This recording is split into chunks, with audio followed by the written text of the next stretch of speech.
to maalin dadka lagu baraarujiyo cawaaqib xumada midabta koorka iyo haybsooca iyo in lagu dhiirigeliyo dadka dhibaatooyinkaas la deriska ahi inay isku tashadaan oo sidii ay uga bixi lahaayeen falowgeeda qabtaan bulshooyinka ay la nool yihiinna si buuxda u dhexgeli lahaayeen. magaalada Hargeysa ayaa haddaba xaflad maalintan lagu xusayo oo uu soo qaban qaabiyey Machadka Aadam ee u ololeeya xuquuqda beelaha la haybsooca lagu qabtay, waxaana halkaa lagu lafagurayay dhibaatooyinka haystaan idhaahde. Khadar Jirde Siciid oo ah gudoomiyaha Machadkaas ayaa iga waramay.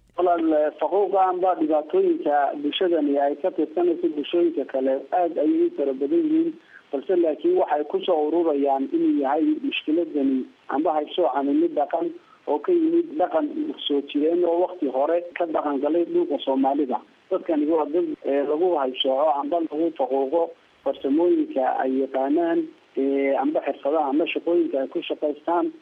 sidoo kale mushkilaadka weyn ee bulshadani kala kulantay bulshooyinka kale waxaa kow ka ah guurka oo waxay bulshooyinka kale aaminsan yihiin amba aragti ahaan in ninka gabooye aan la siin hablaha. maanta xafladda aan ku qabanay waxaan ka soo saarnay bayaan aan kaga hadlayno dhinacyo badan.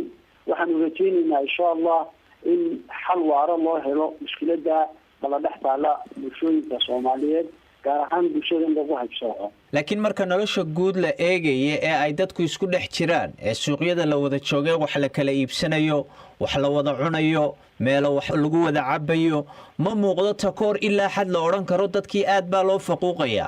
dhibaatooyinka ugu waaweyn ee sheegtayna waxa kamid ah guurka. marka guurkii hadiiba la iska daayo, miyaan la oran karin dhib weyn ma qabaan dadkani? guurkuna xilligu doono iman doonaa inay dadku iscaashaqaan. waa run Axmedow walaalo, mushkilaadka ugu weyn ee dhanka bulshada dhexdeeda kala taala waqtiba waqtigu ku riixay.